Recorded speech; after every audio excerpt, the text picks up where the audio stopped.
Example fish Garena so many things. அது போல தேவன் நம்ம லைஃப்ல அற்புதம் செய்யறதுக்கு நிறைய காரணங்கள், நிறைய இன்கிரீடியன்ஸ், நிறைய காரணங்கள் இருக்கு. அதுல இருந்து நான் என்ன பண்ண முக்கியமான இன்கிரீடியன்ஸ் சில விஷயங்கள் இருக்கு அப்படின்னு நான் ஃபீல் பண்றேன். ஏன்னா நிறைய இந்த காரணங்கள் இருந்தாலும் நிறைய அதுக்கு சப்போர்ட்டான நிறைய காரியங்கள் இருந்த போதிலும் நான் இது முக்கியமான காரியங்களை குறித்து உங்கள்ட்ட நான் பகிர்ந்து கொள்ளணும்னு ஆசைப்படுறேன்.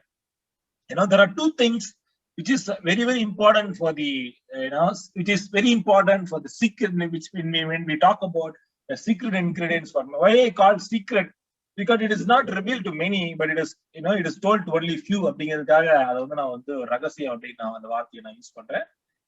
we're going to talk about two things. One on that, it's going to be, one is the solid faith and obedience.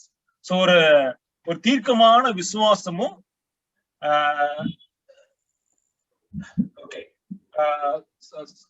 Solid faith நல்ல ஒரு தீர்க்கமான ஒரு விசுவாசமும் நல்ல ஒரு கீழ்ப்படிதலும் தேவனுடைய அற்புதங்களுக்கு நம்ம லைஃப்ல கொண்டு வரதுக்கு பெரிய காரணமாக இருக்கும்.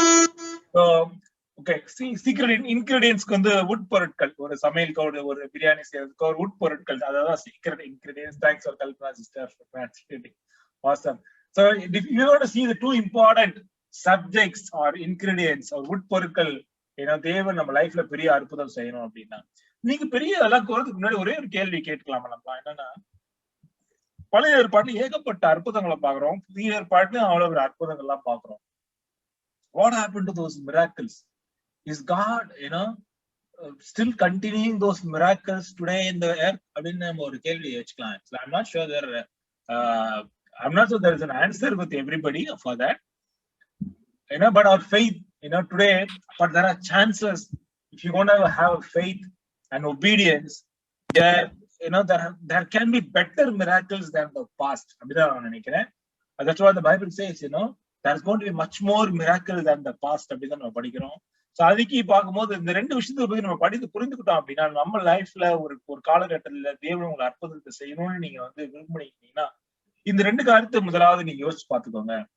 என்னைக்குமே நீங்க இந்த விஷயத்த மட்டும் மறந்துடாதீங்க அப்படின்னு சொல்லி உங்க எல்லாத்தையும் வேண்டிக் கொள்கிறேன். சோ முதலாவது, we're going to learn from the story of the two blind men. மத்தேயு சுவிசேஷம் அதிகாரம் 9ல 27-30 சொல்லக்கூடிய இரண்டு குருடர்கள், அவங்க வாழ்க்கையில அவங்களோட விசுவாசம் எப்படி இருந்ததுங்கிற முதலாவது பார்த்துட்டு நம்ம அவங்களுக்கு விசேஷமாக இருந்த விசுவாசத்தை குறித்து கொஞ்சம் பார்ப்போம். அதன் பிறகு இந்த காரியத்தை நாம் புரிந்து கொள்வோம். சோ யாராவது தமிழ்ல வேதம் வைத்திருந்தீங்கன்னா படிங்க. ஆக்சுவலா maybe Rani aunty anybody can read.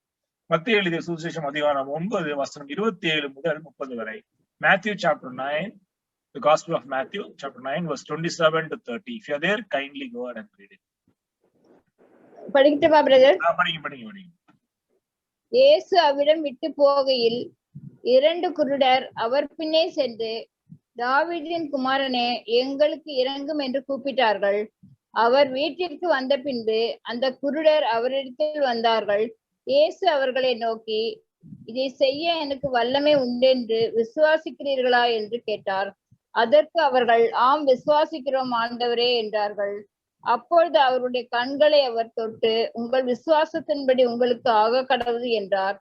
உடனே அவர்களுடைய கண்கள் திறக்கப்பட்டது.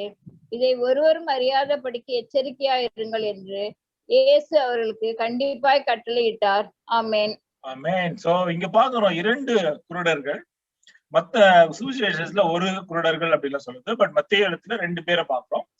சோ இவர்கள் பார்வை இல்லாம இருந்தாங்க. மேபி பிறந்ததுல இருந்தே பார்வை இல்லாம இருந்திருக்கலாம், அதுக்கப்புறம் பார்வை இழந்தக்கூடியவரா இருக்கலாம்.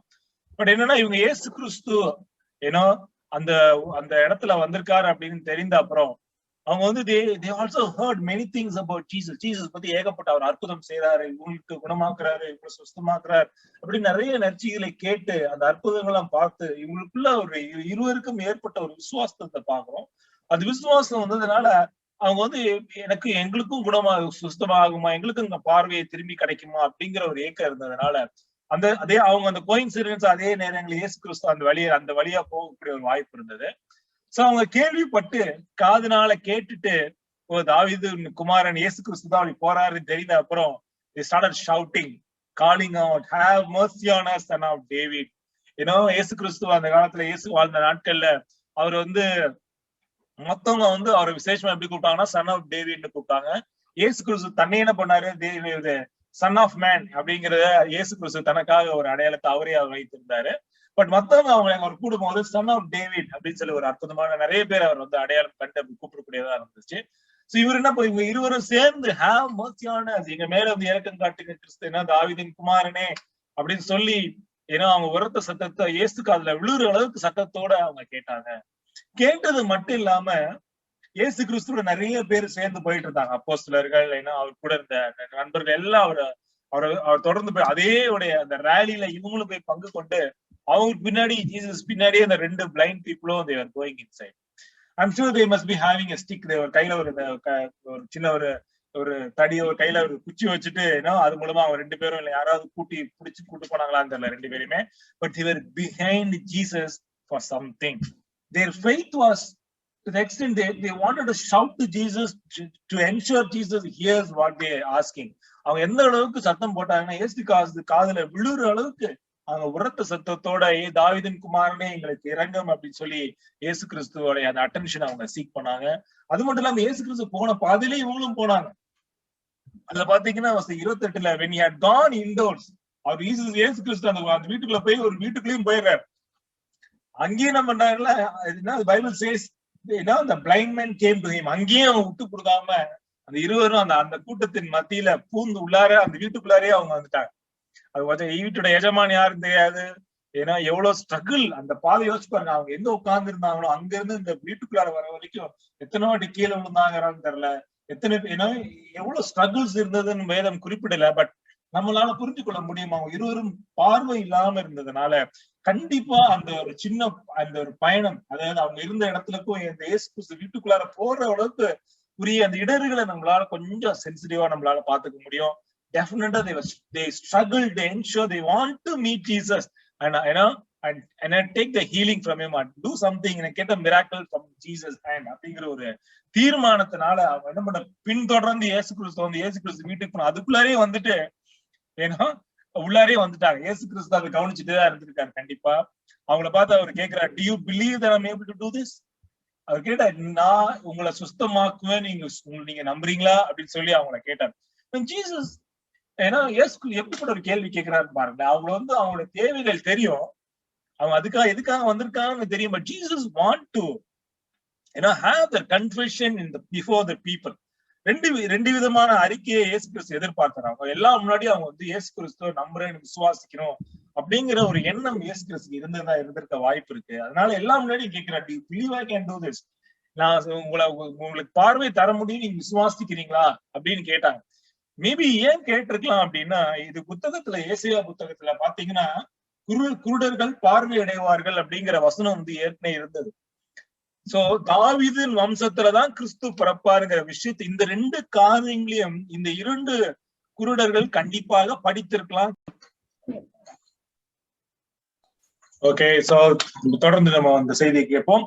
சோ இயேசு கிறிஸ்து ஏதாவது ஏசாயா புத்தகத்துல குருடர்கள் பார்வை அடைவார்கள் அப்படிங்கிற வசனமும் தாவீதின் வம்சத்துல கிறிஸ்து பிறப்பாருங்கிற விஷயத்தை 2 வேதத்தின் அடிப்படையான காரணங்களை இந்த இரண்டு குருடர்கள் கண்டிப்பாக தெரிந்திருக்கிறபடினால கண்டிப்பா இவர்கிட்டதான் எனக்கு பார்வை கிடைக்குங்கிற விசுவாசம் உங்களுக்கு அதிகப்படியா வந்ததுனால ஒருவேளை அதனால they so persevering themselves to go to Jesus and to get the eyes back, eyesight back from back by God's power அப்படிங்கிற ஒரு விசுவாசம் இருந்தனால அவங்க இயேசு கிறிஸ்துவை அணுகி இருக்கிறாங்க.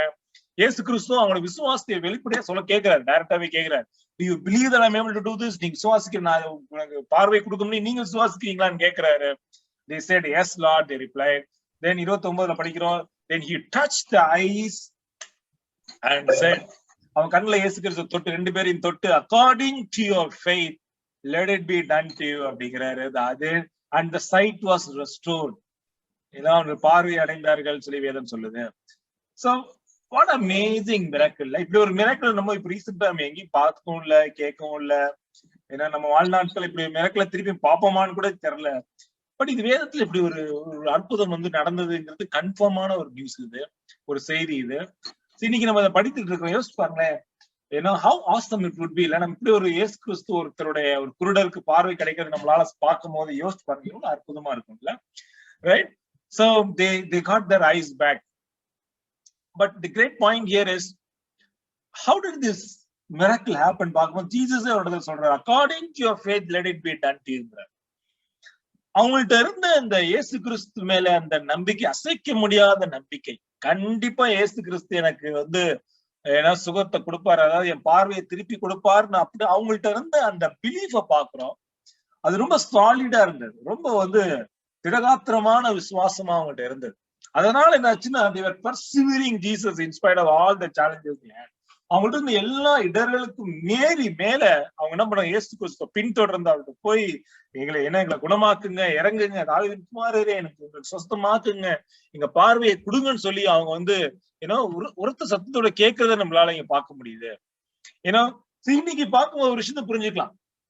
இங்க பார்க்கும்போது என்னன்னா, விசுவாசம் ஒரு நல்ல பின் தொடர்ந்து கூடிய விடாமுயற்சியால ஒரு விசுவாசத்தை இங்க படிக்கிறோம். So என்ன நடக்குதுன்னா புரிஞ்சுக்கலாம்னா, God has miracle when we are desperate him in our approach with the belief that he can give whatever whatever we want him to do. அப்படின்னா தேவன் நமக்கு என்ன செய்யணும் அப்படிங்கறத நம்ம முடிவெடுத்துட்டு தேவன் நான் விசுவாசிக்கிற விசுவாசம் இன்று நான் தேவன்கிட்ட என்ன கேட்டாலும் தேவன் எனக்கு தருவார் அப்படிங்கிற நாம் புரிந்து கொண்டு அதுல ஒரு டெஸ்பரேட்டா கடவுள்கிட்ட போய், கண்டிப்பா நீங்க எனக்கு கொடுக்க முடியும், எனக்கு கொடுங்க அப்படின்னு கேட்கும் போது அது ஒரு அற்புதம் நடக்கிறதுக்கு வாய்ப்பு இருக்குன்னு நான் ஃபீல் பண்றேன். God does miracle. God is நம்ம God ஸ்பெஷாலிட்டியே மிராக்கிள் பார்க்கலாம். இல்ல பழைய ஏற்பாடு காலத்துல நீங்க பழைய ஏற்பாடு காலத்துல நீங்க படிக்கும் போது, பழைய ஏற்பாடு நீங்க முதல்வா படிக்கும் போது, you should record about all the confessions. Israel இல்லாத ஜனங்கள் இஸ்ரேலை பத்தி அவங்க பேசும்போது அடிக்கடி சொல்லுவாங்க, ஐயோ அந்த காடா, ஹீப்ரு காடா, அவங்க மிராக்கிள் காட் அப்படின்னு. சோ நம்ம யெகோவா அந்த காடை அவங்க என்ன நினைச்சிட்டோம், இந்த காட் பெரிய அற்புதமா செய்யற கடவுள், ஒரு ரெட்சியை பிரிச்சுட்டாரு, இது மாதிரி பெரிய பெரிய அற்புதங்களை வச்சுதான் இந்த தேவனுக்கு அவங்க நாமமே வைத்திருந்ததுனால, for sure our God that we worship is a miracle God. But do we have such faith that when we want something, that when we believe that he can only give to us, and what happens to us? நம்ம அந்த விசுவாசத்தை வைத்திரும் அதே அளவுக்கு நம்ம போய் அவரோட நம்ம approach பண்ணும் போது, when you are so desperate like this two blind men, இரு பார்வையற்றோர்கள் நம்ம டெஸ்பரேட்டா காட்ட போகும்போது, ஒரு விசுவாசத்தோட போகும்போது தேவன் ஒரு அற்புதத்தை கண்டிப்பா செய்யறாரு அப்படிங்கிறத பார்க்கலாம். So everything happens according to our solid faith. அவர் இயேசு கிறிஸ்து அநேக தரம் சொன்ன, அது திரும்பி திரும்பி சொன்ன ஒரு காரியம் என்னன்னா, உங்களோட விசுவாசத்துக்கு ஏற்றபடியே நடக்க கடவுளுங்குவார். ரொம்ப முக்கியம், நம்ம விசுவாசத்துக்கு ஏற்றபடிதான் எல்லாமே நடக்கும் அப்படிங்கிறார். ரைட்? சோ நம்மளோட விசுவாசம் ரொம்ப ரொம்ப முக்கியம். நம்ம லைஃப்ல ஒரு காரியம் தேவனால ஆசீர்வதிக்கப்படணும்னா அதுக்குரிய விசுவாசம் முதலாவது வேணும். Right? the first secret ingredient, உட்பொருட்கள், தேவன் அற்புதம் செய்யக்கூடிய முதலாவது அற்புதம் என்று இப்படிப்பட்ட ஒரு விசுவாசம் நமக்கு வேண்டும். நம்முடைய விசுவாசம் திடகாத்திரமான விசுவாசமாக இருக்க வேண்டும். Faith can be found whenever we are consistent and stop giving excuses. இல்ல யோசிச்சு பாருங்களேன், நம்ம விசுவாசம் லைஃப்ல இருந்துச்சுன்னா கண்டிப்பா நம்ம பைபிள் படிப்போம், கண்டிப்பா பிரேயர் பண்ணுவோம், நம்ம ஒரு அன்னோனியத்துல வருவோம். ஏன்னா நம்மளோட ஃபெய்த் அது மாதிரி. எனக்கு இங்கதான் சொல்யூஷன் கிடைக்க போகுது, பைபிள் ரீட் பண்றதுலயும் பிரேயர் பண்றதுலயும் அன்னோனியத்துல நான் இருக்கும் போது மட்டும்தான் எனக்கு தேவன் ஆசீர்வதிப்பார். நீங்க எப்போ நீங்க விசுவாசத்தில் நீங்க கேக்குறீங்களோ தேவன் என்ன பண்ண போறாரு, அது விசுவாசம் அங்கதான் காணப்படும். நீங்க not just saying I believe in Jesus அப்படிங்கறதுனால விசுவாசம் வரதில்லை.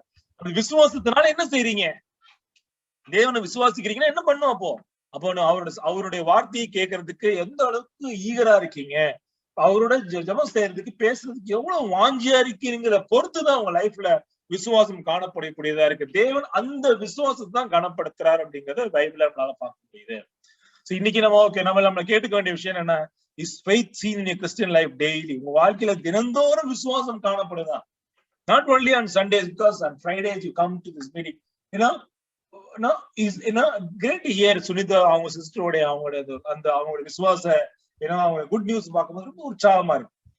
What happens when faith come to us? We go to God daily in our prayers, right? That's what the faith, that's what the faith. We got our eyes got, நம்மளுடைய கண்கள் திறக்கப்பட்டு, இதுதான் ஒரே வழி போல அப்படின்னு சொல்லி எப்ப நம்ம தேவன்கிட்ட போய் சரணடைகிறோமோ, ஏன்னா வேதத்துல அவர் கேட்கிற சொன்ன வார்த்தையை கேட்கறதுக்கு ரொம்ப ஈகரா இருக்கிறோமோ, படிக்கிறோமோ, ஜெபம் பண்றோமோ, அப்போ அந்த விசுவாசம் காணப்படுது. தேவன் பண்ற அந்த விசுவாசத்துக்கேற்ப நம்ம லைஃப்ல இன்னைக்கு பெரிய பெரிய அற்புதங்களை செய்வார் அப்படிங்கிறது தான் இன்னைக்கு நற்செய்தி. Right? So the first secret ingredient for a great miracle is definitely a solid faith. இந்த இரு பார்வையற்றவர்களை போல விசுவாசம், திடகாத்திரமான விசுவாசம் நம்ம வாழ்க்கையில எப்ப வருதோ தேவன் கண்டிப்பா அப்போ ஒரு அற்புதத்தை செய்வார்.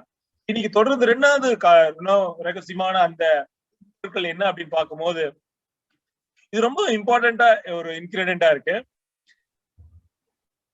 ஒபீடியன்ஸ், ஒபீடியன்ஸ் அப்படிங்கிற ஒரு விஷயம் ரொம்ப ரொம்ப இம்பார்ட்டண்டா இருக்கு. ஏன்னா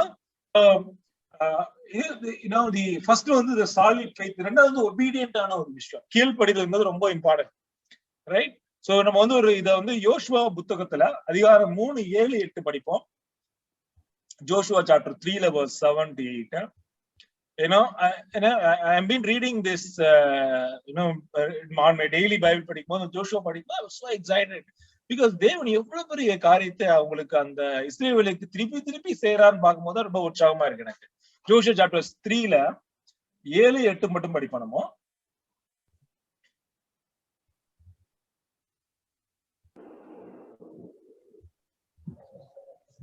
Joshua 3, 7 and 8. Joshua chapter 3 verse 7 and 8. கர்த்தர் யோசுவாவை நோக்கி, நான் மோசேயோடே இருந்த போல் உன்னோடும் இருக்கிறேன் என்பதை இஸ்ரவேலர் எல்லோரும் அறியும்படிக்கு இன்று அவர்கள் கண்களுக்கு முன்பாக உன்னை மேன்மைப்படுத்துவேன்.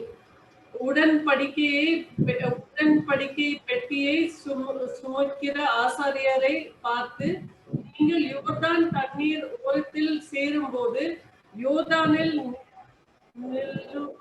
நில்லுங்கள் என்று நீ கட்டளை இடுவாயாக என்றார். Amen. ஃபுல்லா 8 படிச்சிட்டீங்களா சிஸ்டர்? 8 படிச்சிட்டேன். Okay, so நான் இங்கிலீஷ்ல படிக்கிறேன். The Lord told Joshua, today I will begin to make you a great leader in the eyes of all the Israelites. They will know that I am with you, just as I was with Moses. Give this command to priests who carry the ark of the covenant. When you reach the banks of the Jordan River, take a few steps into the river and stop there. அப்படின்னா so தேவன் என்ன பண்ணாரு, மோசே இறந்த பிறகு அந்த தலைமைத்துவத்தை வந்து Joshua கையில கொடுத்தாரு. Joshua was almost leading 25 to 30 lakhs people வந்து ஜோஷுவா வந்து வழிநடத்தி கொண்டு போறாரு. அதாவது கானான் தேசத்துக்கு தேவன் வந்து நிறைய எதிர்பார்ப்புகளை வைத்திருந்தார். பாவம் அங்க உள்ளார போகக்கூடாது, விக்கிரகாராதனை உள்ளார போகக்கூடாது, அவிசுவாசிகள் முக்கியமா அங்க நுழையக்கூடாது அப்படிங்கிற நிறைய காரியங்கள் இருந்தாரு. அந்த அடிப்படையில பார்க்கும்போது மோசையே உள்ளார போக முடியலங்கிறது ஒரு வருத்தத்துக்குரிய விஷயமா இருந்தது. 2வது 40 ஆண்டுகள் வந்து அந்த வனாந்திரத்துல அவங்க போக வேண்டிய டிஸ்டன்ஸ் ஒரு நாள்லயே போயிருக்கலாம். அவங்க போக வேண்டிய அந்த கானான் தேசம் ரொம்ப அருகாமையில தான் இருந்தது. 1-2 டேஸ்ல போக வேண்டிய ட்ரிப்பை வந்துட்டு அவங்க அவிசுவாசத்தினால அதை கடக்கிறதுக்கு 40 years ஆயிடுச்சு. அப்ப யோசிச்சு பாருங்க, தேவன் அந்த அவிசுவாசத்துக்கு எவ்வளவு ஆகி அதை எப்படி ஹேண்டில் பண்றாருன்னு நம்ம பார்க்க முடியுது. இப்ப எவ்வளவு முக்கியமா கருதுறாரு பாருங்களேன். அந்த நம்ம வந்து அந்த கீழ்ப்படிதலையும் விசுவாசத்தையும். அவங்கள்ட்ட வந்து என்ன பண்றாரு, அவங்க போகும்போது ஏற்கனவே அந்த ஜனங்களை வந்து இந்த குரூப் எல்லாமே பாத்தீங்கன்னா அந்த ஜனங்களுடைய குழந்தை பசங்களா இருக்கிறாங்க. இப்ப ஜோஷுவா வழி நடத்திட்டு இருக்காரு. மோஸ்ட்லி யார் இருந்தாங்க அப்படின்னா அந்த மோசே வழி நடத்துறவங்களுடைய பசங்க தான் ஜோஷுவா வழி நடத்தினார். இது 2 பேரும் நிறைய டிஃபரன்ஸ் இருக்கு. அவங்களை என்ன பண்றாரு, அவங்களுக்கு ஃபர்ஸ்ட் அவங்களுடைய தகப்பர்களுக்கு அந்த ரெட் சி, அந்த செங்கடல் வந்து அவங்க வெட்டாந்திரையில் நடந்து போறதுக்கு தேவன் ஒரு அற்புதம் செய்தாரு. தொடர்ந்து படிக்கிறோம், இஸ்ரேலுடைய அவங்க 2வது சந்ததியையும் தேவன் அவங்களுக்கும் ஒரு செங்கடலை 2ஆ பிரிச்சு கொண்டு போகிற அனுபவத்தை இந்த ஜனங்களுக்கு ஒரு பிளான் பண்ணி வைத்திருந்தார். பாருங்களேன், வாட் a great சப்ஜெக்ட்.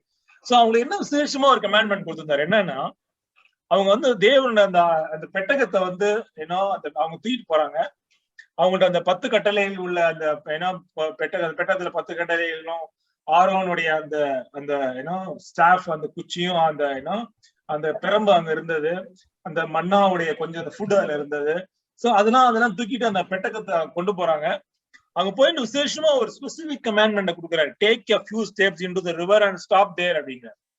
ஒரு சின்ன தண்ணினா அந்த அந்த ஜோர்டன் நகர் இப்ப அந்த இதுல ஆத்துல உள்ளாரெல்லாம் போயிடாதீங்க, ஓரமா நின்று அந்த கால் நினைக்கிற வரைக்கும் நின்று அங்க நில்லுங்க அப்படிங்கிற ஸ்பெசிபிக்கான ஒரு கமாண்ட்மெண்ட்.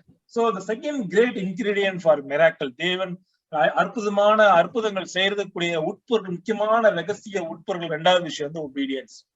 கீழ்ப்படிதல் வந்து கீழ்ப்படிதலை போல ஒரு குணாதிசயம் தேவன் வந்து ஒரு மெச்சிக்கிற அளவுக்கு ஒரு குணாதிசயம் எப்படி இருக்குன்னா அது கீழ்ப்படிதலா தான் இருக்கும்.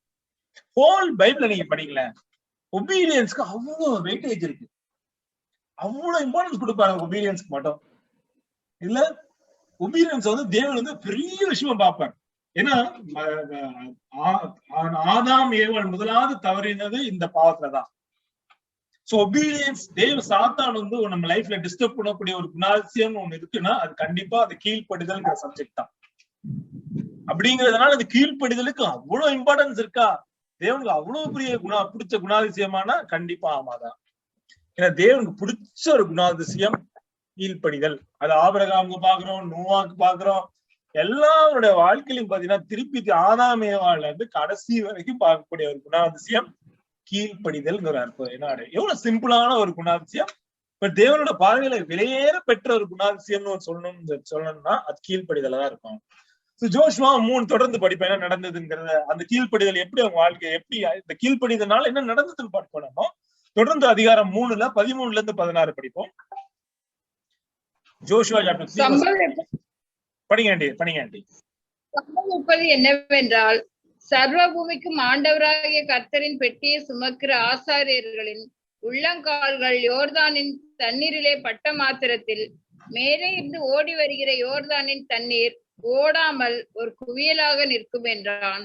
ஜனங்கள் யோர்தானை கடந்து போக தங்கள் கூடாரங்களிலிருந்து புறப்பட்டார்கள். ஆசாரியர்கள் உடன்படிக்கை பெட்டியை ஜனங்களுக்கு முன்னே சுமந்து கொண்டு போய் யோர்தான் மட்டும் வந்தார்கள். யோர்தான் அறுப்பு காலம் முழுவதும் கரை புரண்டு போம். பெட்டியை சுமக்கிற ஆசாரியரின் கால்கள் தண்ணீரின் ஓரத்தில் பட்டவுடனே மேலே இருந்து ஓடி வருகிற தண்ணீர் நின்று சாதானுக்கு அடுத்த ஆதாம் ஊர் வரைக்கும் ஒரு குவியலாக குவிந்தது. உப்பு கடல் என்னும் சமனான வெளியின் கடலுக்கு ஓடி வருகிற தண்ணீர் பிரிந்து ஓடிற்று. அப்பொழுது ஜனங்கள் எரிகோவுக்கு எதிரே கடந்து போனார்கள். ஆமேன். அவங்க சொன்னது போல இந்த ஆசிரியர் எல்லாம் அந்த பெட்டகத்தை தூக்கிட்டு போறாங்க. அந்த லெப்ட்ல இருக்க படத்துல மாதிரிதான் ஜோர்டன் அந்த நதியின் நிறையில அவங்க போய் அந்த பெட்டகத்தை போய் கால் வந்து படுது. ஆசிரியர்கள் பட்ட உடனே என்ன ஆச்சுன்னா தண்ணி வந்து நின்றுச்சு. அதாவது லெப்ட் சைடு ரைட் சைட்லயும் படிக்கிறது நம்ம படிக்கிறோம். ஆக்சுவலா மேலேயும் நின்றுச்சு, கீழேயும் நம்ம ஒரு இடத்துல போய் அப்படியே நின்று போய் அப்படியே அந்த ஃபுல் சிஸ்டமே அப்படியே பாஸ் பண்ண மாதிரி வீடியோ பாஸ் பண்ண மாதிரி ஆயிடுச்சு. ஆக்சுவலா இதனால என்னச்சு, அந்த 2 தண்ணிலும் எப்படி வந்து செங்கடல்ல வந்து தேவன் அற்புதம் செய்யும் போது 2 தூண்களாக 2 சைடு நின்றது போல அதே ஒரு அனுபவத்தை தேவன் இஸ்ரவேலருக்கு, அந்த முதலாவது இஸ்ரவேலுக்கும் 2வது அவங்களுடைய வம்சமா இருக்கிற அவரே குழந்தைங்களுக்கு என்ன பண்றாரு, 2வது வம்சத்துக்கும் அதே அற்புதத்தை அவர் செய்யக்கூடியவரா இருக்கிறார். தொட்ட உடனே தண்ணி நின்றுச்சு. யோசிச்சு பாருங்க, இன்னொரு விஷயத்த நீங்க நல்லா கவனிச்சு பார்க்கணும். எனக்கு ரொம்ப பிடிச்ச விஷயம் என்னன்னா, எந்த சீசன்ல அவங்க கடந்து போனாங்கன்னு படிக்கும் போது வசனம் 15 it was a harvest season and the Jordan was overflowing its banks.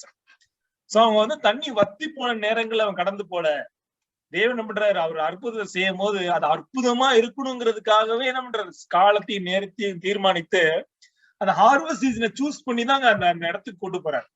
ஏன் அப்படிங்கிறதோட ஸ்டோரி எல்லாம் முன்னாடி பாத்தீங்கன்னா, அந்த கானான் தேசத்துல பாத்தீங்கன்னா ஏன்னா அந்த கானான் தேசத்துல வாழ்ந்தவங்க பாத்தீங்கன்னா ஏகப்பட்ட ஜனங்கள் வாழ்ந்துட்டு இருந்தாங்க. அவங்களுக்கு ஒரே நம்பிக்கை என்ன இருந்துச்சுன்னா,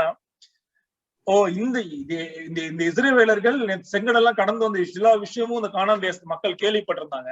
அவங்க பயந்தாங்க. ஆக்சுவலா நீங்க பைபிள் படிச்சுன்னா படிக்கலாம். அவங்க தேவர் சோ ஸ்கேர்ட் ஃபார் இஸ்ரேலியன்ஸ். ஏன்னா இஸ்ரேலியன்ஸோட ஆர்மியை குறித்து ரொம்ப பயந்தாங்க அவங்க எல்லாமே. இவங்களுக்கு ஒரே நம்பிக்கை என்ன இருந்துச்சுன்னா, ஜோர்டன் நதி எப்படினாலும் கடந்து வர முடியாது. அவங்களுக்கு அது ஒரு பெரிய கோட்டையா இருந்தது. ஆக்சுவலா ஜோர்டன் ரிவரை மீறி யாரும் உள்ளார வர முடியாதனால இஸ்ரேவேலனை யாராலுமே எங்க தேசத்துக்குள்ளார வர முடியாது, பெரிய ஒரு நம்பிக்கை அவங்களுக்கு இருந்தது. ஆனா தேவன் என்ன பண்ணாருன்னா, அந்த மாதிரி ஒரு யோசிக்கும் போது தேவன் அங்க வேலை செய்யறாரு. அதுவும் இல்லை, அதுவும் 15 இட் வாஸ் ஹார்வெஸ்ட் சீசன். தண்ணி வந்து அப்படியே அடிச்சு நொறுக்கக்கூடிய ஒரு டைம்ல தான் கரெக்டா தேவன் அந்த அற்புதத்தை அங்க செய்யக்கூடிய காலத்தையும் நேரத்தையும் பார்க்கும்போது ரொம்ப விந்தையா நமக்கு இருக்கு. ஆக்சுவலா தேவன் தன்னுடைய பலமான கரத்தை ஒரு பலவீனமான இடத்துல செய்யறது இல்ல. ஒரு பலமான எங்க இடத்துல நாட் பாசிபிள் நினைக்கிறோமோ அங்கதான் நம்முடைய தேவன் வலுவான தன்னுடைய புயத்தை, தன்னுடைய பராக்கிரமத்தை காட்டக்கூடியவரா இருக்கிறாரு. அங்க போய் நின்னா தண்ணி நின்றுச்சு. ஏன்னா சோ அவங்க மேல இருக்கிற கிரேட் டிஸ்டன்ஸ் ஆகவே கொஞ்ச நாள் தூரம் முன்னாடியே வாட்டர் நின்றுச்சு. அது இந்த சைடு 2 சைடுமே தண்ணி ஸ்டாப் ஆகி அது லைக் பிரிட்ஜ் மாதிரி ஒரு இடத்துல நின்றுச்சு. அதுக்கு நடுவுல வெட்டாந்தரையில இந்த இஸ்ரேவேலர்கள் அதுக்குள்ளார கடந்து போனாங்கன்னு படிக்கிறோம். பாருங்களேன், God's ideal time for miracle is an unimaginable time. நீங்க எந்த டைம்ல யோசிக்கலையோ அப்பதான் தேவன் அற்புதத்தை செய்யறாரு. ஒரு விஷயம். ரெண்டாவது, அவங்க செய்த அந்த கீழ்ப்படிதல் பாக்குறோம். சின்ன விஷயம் தான். தண்ணியில போய் கால் நனைகிற மாதிரி நில்லுங்கன்னாரு. அது மாதிரி நின்னாங்க, தண்ணி நின்றுச்சு. யோசிச்சு பாருங்க. நம்ம today God's look at the small obedience when no one sees. உங்களை யாரு பார்க்காத நேரத்துல தேவனுக்கா நீங்க கீழ்ப்படிதல் நினைக்கிறீங்க பாத்தீங்களா? தேவன் அந்த கீழ்ப்படிதலுக்கு தக்கதாக தேவன் அற்புதங்களை நிகழ்த்துறார். எல்லாம் பார்வையிலும் முன்னாடி கிடையாது. What doesn't matter for God is when you worship God before people, doesn't for him it is not something great. அவருக்கு என்ன விஷயம்னா, யாரும் பார்க்காத டைம்ல நீங்க மட்டும் தேவனுக்காக உங்களுடைய வாஞ்சி அந்த கீழ்ப்படிதல்னு நினைக்கும் போது, இந்த வசனம் சொல்றதுனால நான் செய்ய மாட்டேன், வசனம் இப்படி சொல்றதுனால நான் செய்வேன் அப்படிங்கிற ஒரு கீழ்ப்படிதல் வரும்போது அந்த கீழ்ப்படிதல் தேவன் கனப்படுத்துறாருன்னு நம்ம என்னால பார்க்க முடியுது. சோ தேவன் அந்த மாதிரி ஒரு கீழ்ப்படிதல் லைஃப்ல இருக்கும்போது ஒரு அற்புதத்தை செய்யறதுக்கு தயங்குறதே கிடையாது.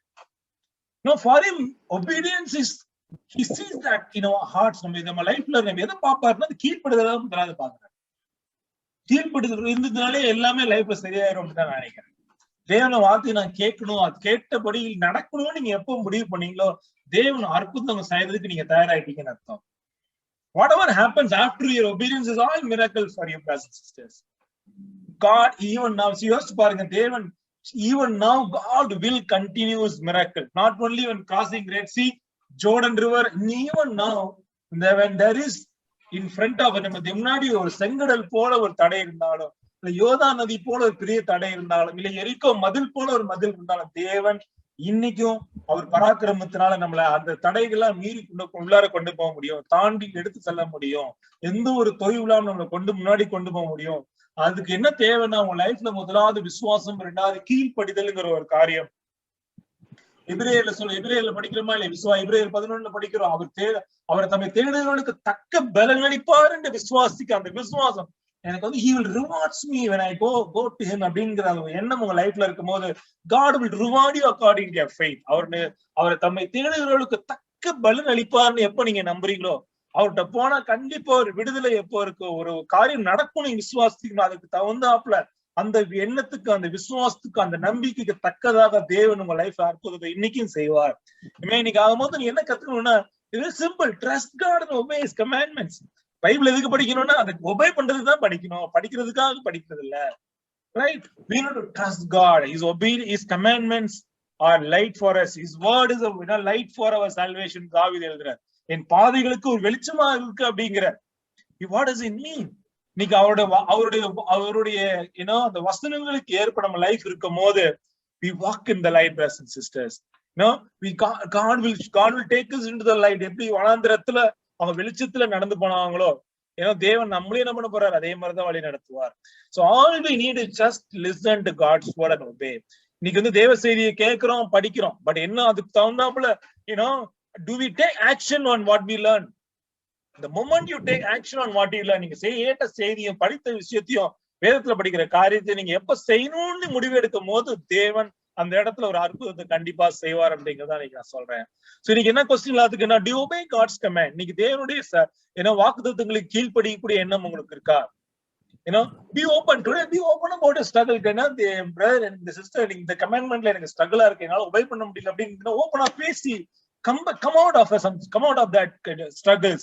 Don't keep it to yourself. உங்களுக்குள்ளே வச்சுக்காதீங்க, மாறாக பேசி இந்த வசனத்துக்கு எகெயின்ஸ்டா நான் வாழ்ந்துட்டு இருக்கிறேன், எனக்கு I want to come out of it. நீங்க எப்ப நீங்க தேவனுடைய வார்த்தைக்கு நீங்க கீழ்ப்படுறீங்களோ தேவன் கண்டிப்பா ஒரு பெரிய அற்புதத்தை உங்க வாழ்க்கையை செய்யறதுக்கு இன்னைக்கும் தயாரா இருக்கிறாரு.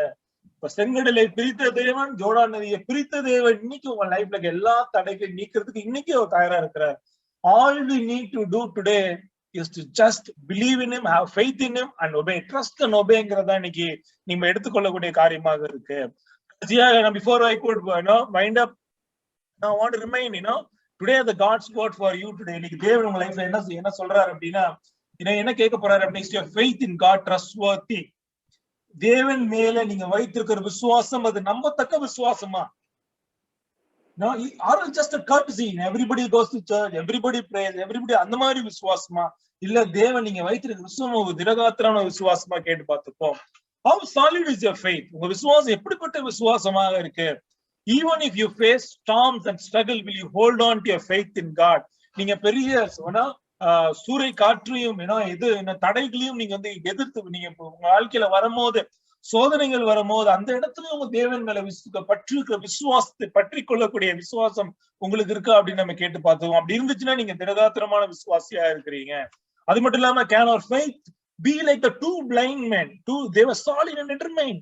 அவங்க இரு குருடர்களை போல விசுவாசம் நம்ம லைஃப்ல இருக்கா? They were determined to go to Jesus. They were ready to go through any struggles, hurdles, so that they get blessed by God. அந்த மாதிரி விசுவாசம் லைஃப்ல இருக்கா? And also the second ingredient is obedience. Do you aware the secret ingredients of miraculous obedience? எவ்வளவு பேர் நம்ம பிரசங்கம் செய்திருக்கோம் obedience பத்தி எல்லாம், பட் இந்த obedience-க்கு எவ்வளவு நீங்க இம்பார்ட்டன்ஸ் கொடுக்குறீங்க அப்படிங்கறத நம்ம கேட்டு பார்த்துப்போம். Do you obey God's command or struggle? நீங்க தேவனோட செய்தியை கீழ்ப்படிறதுக்கு உங்களுக்கு உகந்த இருதயம் இருக்கா, இல்ல ஸ்ட்ரகிள் பண்றீங்களா? Do you struggle? If you struggle, please open up and speak your struggle so God can heal those areas. Obedience can lead us to miracles in our life, brothers and sisters. This is something, a message from God for all of us, including me. கீழ்ப்படிதல் இருக்கும்போது God blesses us. Whenever you obey God's command, that you can believe there is a reward for you from heaven. Believe this will happen over again and again. God will not stop his miracle only by Israelites. He will also do to us, because we have much more faith. We never saw Jesus. We never saw Moses. Today we believe in those commandments. Today we are precious in God's தேவனோட பார்வையில் நம்ம விலையேறப்பட்டவங்களா இருக்கலாம். நம்ம இயேசு வாழ்ந்த நாட்களிலும் வாழல, மோசேயின் வாழ்ந்த நாட்களிலும் வாழ, ஆனாலும் நம்ம இயேசு விசுவாசிக்கிறோமா அல்லவா? அப்படிங்கிறதுனால இன்னைக்கு தேவனுக்கு நீங்க அவங்களை பார்க்காம விசுவாசம் இருக்குமோ, அந்த விசுவாசம் மேன்மையான விசுவாசம் ஜீசஸ் சொல்றாரு. நமக்கு என்ன தேவைன்னா அவர் விசுவாசிக்க வேண்டும், கீழ்ப்படியணும் அப்படின்னு லைஃப்ல இருக்கும்போது, even God can do great miracles for all of our life. So today, not just read, listen and read God's word and obey, trust and obey him, and God will bless us. So I hope this message touched your heart. I also felt it's very important for my life, for all of us. God will definitely bless us. Thanks for your patience hearing God's word. God bless you. Amen.